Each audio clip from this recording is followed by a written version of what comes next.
जिस तरह से भारतीय जनता पार्टी के एमएलएज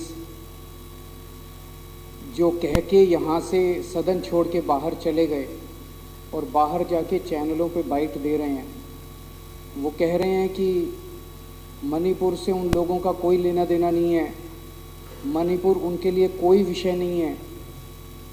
मैं ये सोच रहा था, ये सारे चैनलों पे भी चल रहा है, सारे चैनलों पे चल रहा है कि भारतीय जनता पार्टी के विधायक जो हैं वो विधानसभा छोड़ के ये कह के चले गए कि मणिपुर से उन लोगों का कोई लेना देना नहीं है, मणिपुर उनके लिए कोई विषय नहीं है।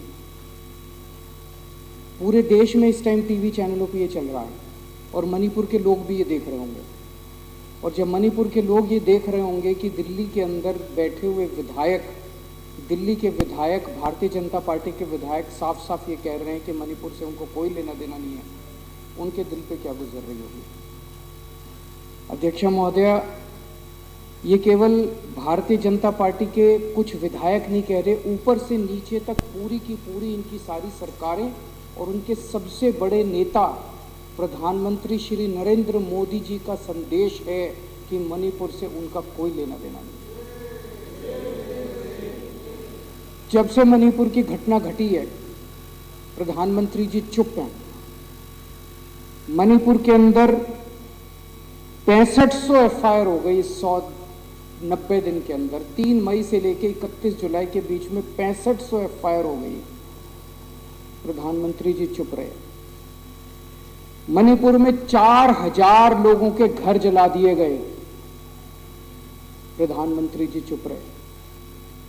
60,000 लोग बेघर हो गए,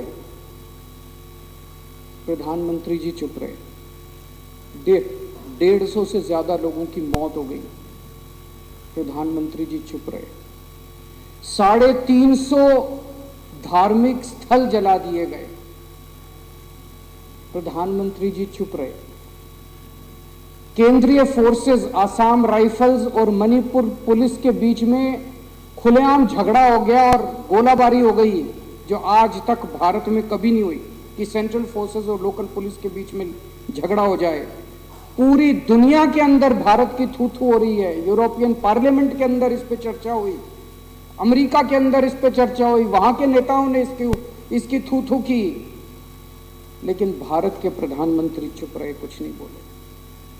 और एक दिन जब एक वीडियो चारों तरफ सर्कुलेट हुआ जिसमें हमारी 2 या 3 बहनों को निर्वस्त्र करके सड़क के ऊपर घुमाया गया और उनके साथ खुलेआम सरेआम कई लोगों ने मिलकर गलत काम किया, तब भी प्रधानमंत्री जी चुप रहे। उनके मुख्यमंत्री कहते हैं ये कोई आइसोलेटेड इंसिडेंट नहीं है, यहां तो ये रोज ही हो रहा है।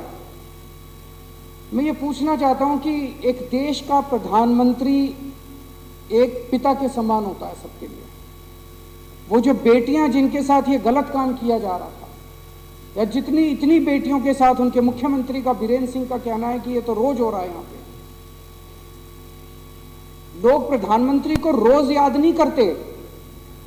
आज मेरे घर में सब्जी नहीं बनी, घर में पानी नहीं आ रहा, तो लोग प्रधानमंत्री को याद नहीं करते। प्रधानमंत्री को याद तब करते हैं जब सारे सिस्टम फेल हो जाते हैं, तब आदमी याद करता है यार मेरा प्रधानमंत्री मेरे को बचाएगा। उन महिलाओं के लिए तो सब कुछ फेल हो गया था जिनको निर्वस्त्र करके वहां पे खुलेआम सड़कों पे घुमाया गया और खुलेआम उनके साथ गलत काम किया गया। वो तो बेटियां हैं हमारे देश की, वो तो प्रधानमंत्री जी की उम्र के हिसाब से वो तो उनके पिता समान है। पोजीशन के हिसाब से भी, उम्र के हिसाब से भी प्रधानमंत्री तो उनके पिता समान है। और जिस दिन अगर बेटियों की सरेआम इज्जत लुट रही है और बाप कहे कि मेरा इससे कोई लेना देना नहीं है, तो बेटियां कहाँ जाएंगी? बाप अगर ऐसे मौके पे मुंह मोड़ ले तो बेटियां कहाँ जाएंगी? मैं देख रहा था एक रिटायर्ड आर्मी ऑफिसर जो मणिपुर का रहने वाला, उसका एक वीडियो सर्कुलेट हो रहा था। वो प्रधानमंत्री मोदी जी का बहुत बड़ा भक्त होता था, अंध भक्त होता था। उसका पिछला ट्विटर अकाउंट उठा के देखो, उसने मोदी जी के लिए अंध भक्ति में पिछले कई सालों से खूब ट्वीट किए हुए हैं। वो रो रहा था उस वीडियो में, और रोते हुए कह रहा था कि प्रधानमंत्री जी, मैंने नहीं सोचा था कि आप हमें इस तरह से धोखा देंगे, मैंने नहीं सोचा था कि आप हमारी पीठ में छुरा घोंपेंगे, आप हमें हमारे हाल पे इस तरह से छोड़ देंगे। ये सारे बीजेपी वाले कह रहे हैं कि ये अकेला प्रधानमंत्री आज जो पिछले 9 साल में 50 बार नॉर्थ ईस्ट गया था। अध्यक्ष महोदया, हमारा कोई रिश्तेदार हमारे खुशी के मौके पे तो रोज आए, लेकिन जिस दिन मुसीबत हो उस दिन मुंह मोड़ ले। तो आदमी तो असली दोस्त तो वही होता है ना जो मुसीबत में काम आता है। असली साथी वो थोड़ी होता है जो कि शादी ब्याह में। तो जब हमारे घर में मुसीबत आई, जब मणिपुर के अंदर मुसीबत आई, जब मणिपुर जल रहा था, लोग मर रहे थे, लोगों के घर जलाए जा रहे थे, महिलाओं के साथ गलत काम किया जा रहा था, तब आपको सुध नहीं आई। तब आप अपने कमरे के अंदर कुंडी मार के बैठ गए। पूरा देश इस टाइम स्तब्ध है और पूरा देश पूछ रहा है कि प्रधानमंत्री की चुप्पी का कारण क्या है। प्रधानमंत्री ना कुछ कर रहे हैं और ना कुछ बोल रहे हैं। प्रधानमंत्री की चुप्पी का कारण क्या है, ये पूरे देश के अंदर इस वक्त चर्चा का विषय है। और ये पहली बार नहीं है। पिछले 9 साल के अंदर जब जब इस देश के ऊपर आपदा आई, जब जब इस देश के अंदर कोई आपदा आई, ये प्रधानमंत्री चुप हो गए, अपने कमरे में जाके अंदर कुंडी मार के बैठ गए। ये प्रधानमंत्री मैदान छोड़ के भाग गए। ये प्रधानमंत्री कहीं दिखाई नहीं दिए, लोग चिल्लाते रहे। अभी थोड़े दिन पहले मेरे को याद है, जंतर मंतर के ऊपर हमारी महिला पहलवान जंतर मंतर के ऊपर बैठी थी। उनके आरोप थे कि उनके साथ कुश्ती फेडरेशन के प्रेसिडेंट ब्रजभूषण सिंह ने उनके साथ छेड़खानी किया और उनके साथ गलत हरकतें की है। यही महिला पहलवान जब मेडल जीत के आई थी ओलंपिक के अंदर, तो प्रधानमंत्री जी सबसे पहले फोटो खिंचवाने पहुंच गए थे। और वो वीडियो भी देखा मैंने जिसमें उन्होंने महिला पहलवानों को कहा, बेटा तुम मेरी बेटियों के समान हो, कल को कोई दिक्कत हो मेरे पास आ जाना। जब उन महिला पहलवानों ने कहा कि हमारे साथ पिताजी, हमारे साथ गड़बड़ हो गई, हमारे साथ बदसलूकी हो गई, तो प्रधानमंत्री जी चुप हो गए। प्रधानमंत्री जी ने चुप्पी साध ली। कम से कम इतना तो कह देते, प्रधानमंत्री जी अगर इतना ही कह देते कि बेटा चिंता ना करो, मैं हूं, मैं जांच कराऊंगा, दोषियों को सजा दिलवाऊंगा, कम से कम लोगों को संतुष्टि तो मिल जाती कि प्रधानमंत्री है। मणिपुर के केस में कम से कम इतना ही कह देते, मणिपुर के लोगों को एक अपील, शांति की अपील ही कर देते प्रधानमंत्री कि मैं मणिपुर के लोगों से शांति की अपील करता हूं कि कृपया हिंसा मत कीजिए। शांति की अपील तक नहीं करते हमारे प्रधानमंत्री, कमरे में कुंडी मार के बैठ जाते। जब ये महिला पहलवान थी, महिला पहलवानों को एक अपील कर देते, वो तो बेचारी केवल प्रधानमंत्री से 2 शब्द सुनने के लिए बेताब थी। अगर वो कह देते कि बेटा चिंता ना करो, जिसने भी तुम्हारे साथ गड़बड़ किया मैं उनको बख्शूंगा नहीं। उन्होंने क्या किया, सुप्रीम कोर्ट जाना पड़ा इन बिचारी महिला पहलवानों को एक एफआईआर दर्ज कराने के लिए, एक एफआईआर दर्ज कराने के लिए। ऐसे प्रधानमंत्री हैं। जब चाइना पिछले 9 साल से चाइना हमें आंख दिखा रहा है, जब देखो चाइना हमें आंख दिखा रहा है, प्रधानमंत्री जी चुप है। प्रधानमंत्री जी के मुंह बंद है। प्रधानमंत्री के मुंह से चाइना शब्द नहीं निकलता इस प्रधानमंत्री के मुंह से। मेरे को याद है अक्टूबर 2019 में चाइना के राष्ट्रपति इंडिया आए और इंडिया के अंदर तमिलनाडु में महाबलेश्वर में दोनों हाथ में हाथ मिला के चाइना के राष्ट्रपति और हमारे प्रधानमंत्री हाथ में हाथ मिला के महाबलीपुरम के मंदिर में घूम रहे थे। उसके फोटो खींचे गए अक्टूबर 2019। और 15 जून 2020 को चाइना की फौजों ने गलवान घाटी पे हमारे ऊपर हमला करके हमारे 20 सैनिकों को मौत के घाट पहुंचा दिया। 2000 स्क्वायर किलोमीटर का एरिया कब्जा कर लिया। 2000 स्क्वायर किलोमीटर मतलब दिल्ली 1400 स्क्वायर किलोमीटर है। दिल्ली से 1.5 गुना इलाका चाइना के फोर्सेस ने कब्जा कर लिया हमारा। प्रधानमंत्री जी चुप रहे, उन्होंने कुछ नहीं बोला। अफवाहें लेके कई लोगों का दावा है, अफवाहें कि 2000 स्क्वायर किलोमीटर जो इन्होंने हमारा कब्जा किया है, अंडर हैंड डीलिंग करके कोई चुपके से डील हुई है और शायद उन्होंने ये उनको दे दिया है, उनसे संधि।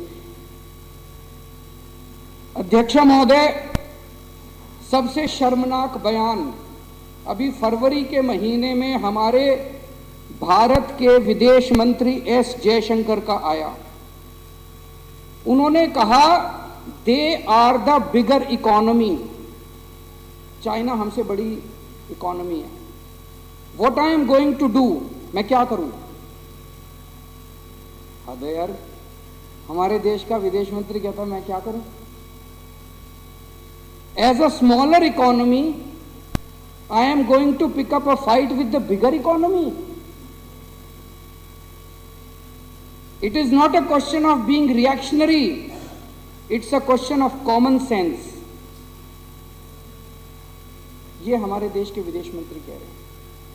इसके ऊपर बहुत सारे रिटायर्ड आर्मी के अफसरों ने लिखा। एक मेजर जनरल शैल झा हैं, उन्होंने ट्वीट किया, mister Jaishankar should know that it's not India but China which is picking up the fight. Economy और no economy, if we bow down to a bully we are abandoning our self-respect. Is it acceptable? What a shame. It's cowardice. अध्यक्ष महोदया, ये लोग पानी P P के जवाहरलाल नेहरू को गालियां देते हैं। कम से कम उस जवाहरलाल नेहरू ने चाइना की आंखों में आंखें डाल के उनके साथ युद्ध तो किया था। इन्होंने तो देश को सरेंडर कर दिया चाइना के सामने। और उन्होंने हमारा हमला किया, हमारे 2000 स्क्वायर किलोमीटर एरिया को ले लिया। इन्होंने बदले में चाइना को इनाम दिया। 2018-19 में चाइना के साथ हमारा ट्रेड, हमारा व्यापार 87 बिलियन डॉलर्स का था, उसको 1.5 गुना करके 22-23 में ये 114 बिलियन डॉलर का व्यापार हो गया।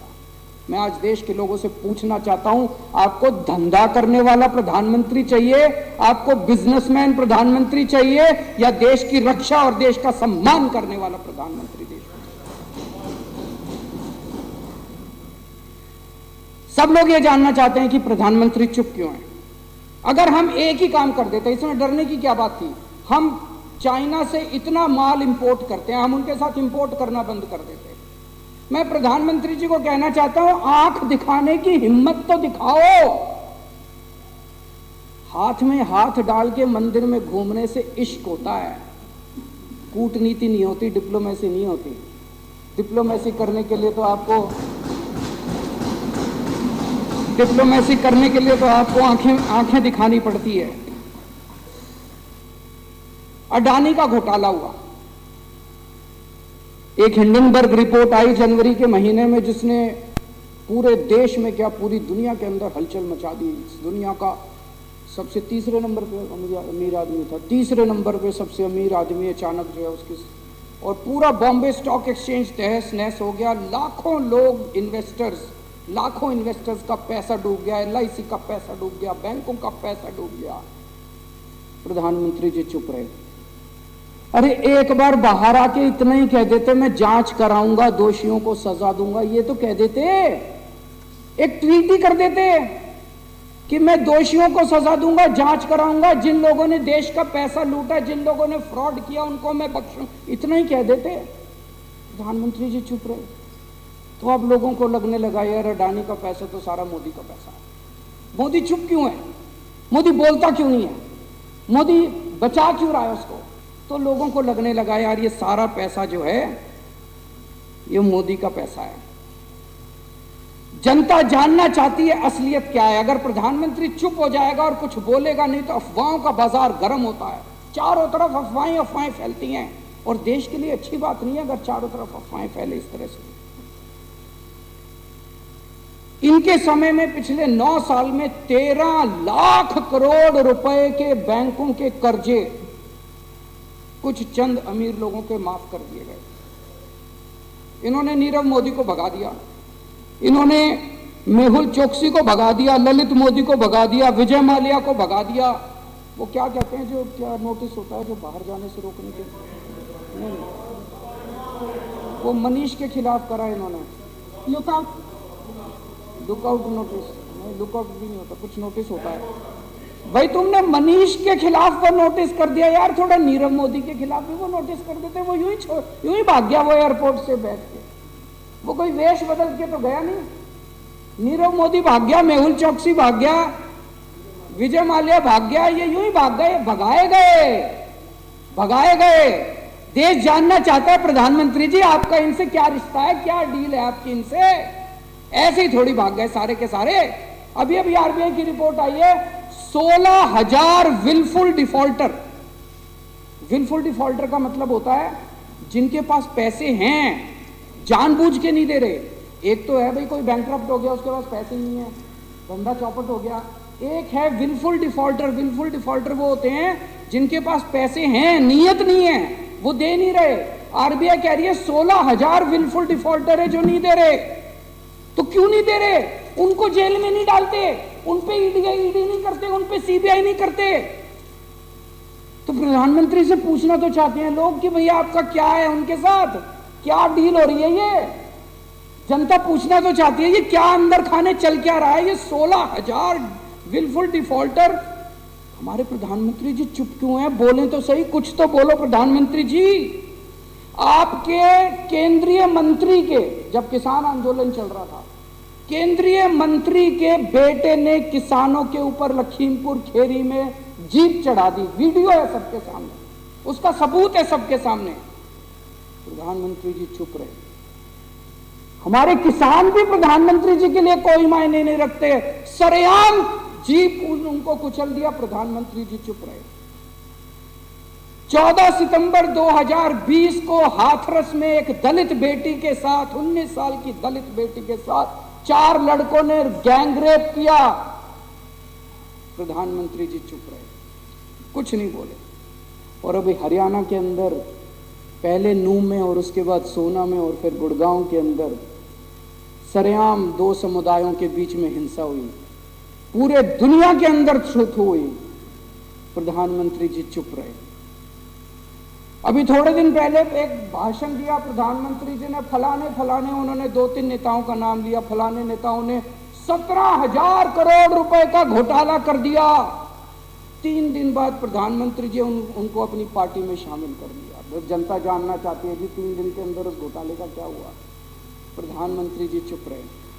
अभी किसी ने सीएजी की रिपोर्ट आई है कि 18 करोड़ रुपए प्रति किलोमीटर की सड़क को 250 करोड़ रुपए प्रति किलोमीटर की सड़क पे बना दिया। प्रधानमंत्री जी चुप रहे। तो अब देश के अंदर चारों तरफ चर्चा हो रही है, क्या मोदी जी एक कमजोर, अहंकारी और भ्रष्ट प्रधानमंत्री हैं?